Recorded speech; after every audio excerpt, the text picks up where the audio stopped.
Welcome back to Overtime here on WOTM. All right, Mark, so the bad news is that we got to wait about 5, 6, 7 months now before we got football again, high school, college, and in the pros after the NFL is over. The good thing is we can kind of digest now everything that we saw, not only Sunday, but as we now move forward to the 2022-23 season. The Rams held their Super Bowl parade today. The big talking around national media was which team of the two do you expect to be back? Obviously, the AFC is really difficult. A lot of good quarterbacks in there. The NFC just lost Tom Brady, the greatest of all time. We don't know anything about Aaron Rodgers. What's your take here on a possible second run here for the Rams? I think the Rams have a better shot than the Bengals because the AFC is loaded. You have the Bills, you have the Chiefs, then you have the Titans, and then you have the Ravens too. There are a lot of teams that can be good. Right. And you're also going to get a wild card in there like you got this year. Right. You don't know who that's going to be until we see how the teams come out of training camp next year. Exactly. Matthew Stafford talked today at the Super Bowl parade, and here's what the former Georgia Bulldog had to say. I'm so blessed to be a part of this team, man. So many unbelievable teammates and players that I get the chance to play with. I'm hugging up every single one of these guys right here, just pinching myself about the opportunity to play with these guys, about the opportunity to go to work with these guys. It is unbelievable. We are here today to celebrate you guys for cheering for us all this time, and for us for making it happen when we needed to make it happen. You know what I mean? Meanwhile, Cooper Cupp was named obviously the MVP of the Super Bowl, but he had an insane season overall. Had the Triple Crown, catches, yards, and touchdowns. Do you think he's just changed his position, or do you think he's just one of one? Okay, so here's the thing. This is the fifth year in the league. First 4 years, only averaging 66 yards per game. This year, over 114 yards per game. Only 24 total touchdowns his first 4 years. 16 this year. 145 receptions, only 288 his previous 4 years, an average of 72 a year, and 3,500 yards total. That's just under 900 entering this year.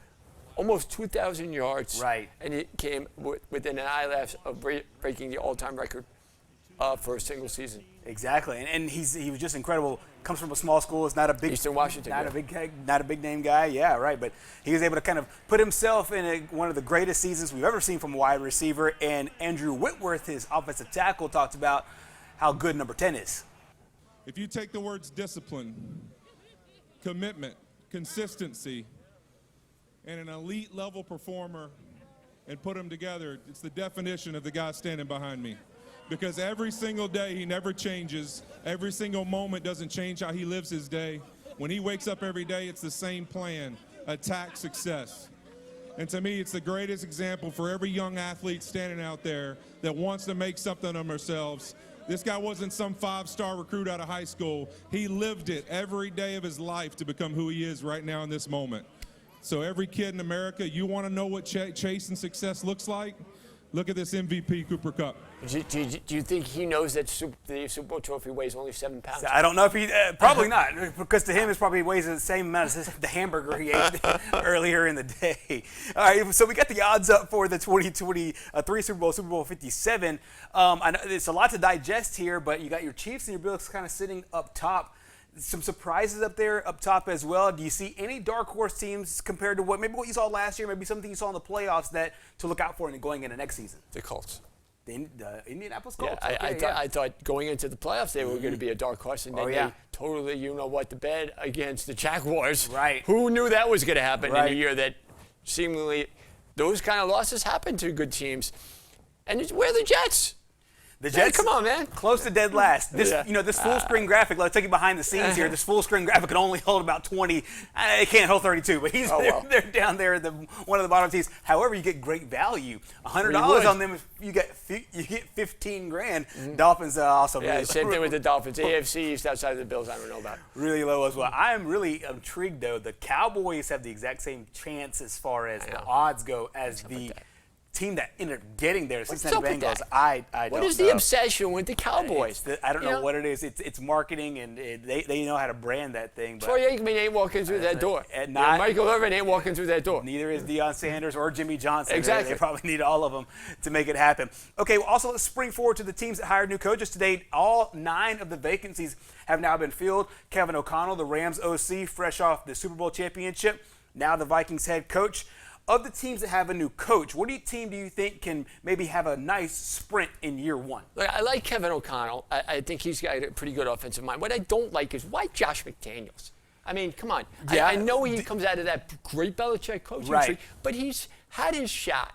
You know, I do don't you not like think he might be able retreads. to learn the second time around? No, I don't like retread. I just think he's, like you saw, he was kind of hot-headed and he just, I don't know if he's a good leader to be a head coach. He's a good offensive coordinator. Right. But for the Raiders to invest something like that in him, where's the enemy? Like, he's a guy that's really done some great things with the offense. How come he's not on there? I just think resurfacing these guys and kind of going with retreads. You know, Doug Peterson, he won a Super Bowl, but did the Jaguars really want a guy that was then fired a couple years later? Because he did win a Super Bowl, but then they got bad real fast too. Right. So I like Lovie Smith.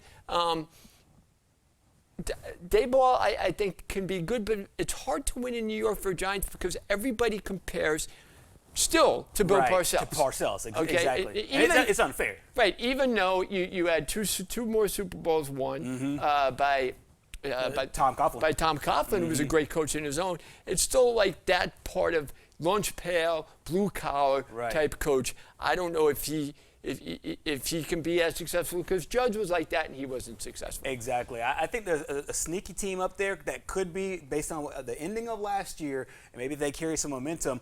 Our main man Kyle, his Miami Dolphins getting Mike McDaniel. They won a bunch of games to end the year last year.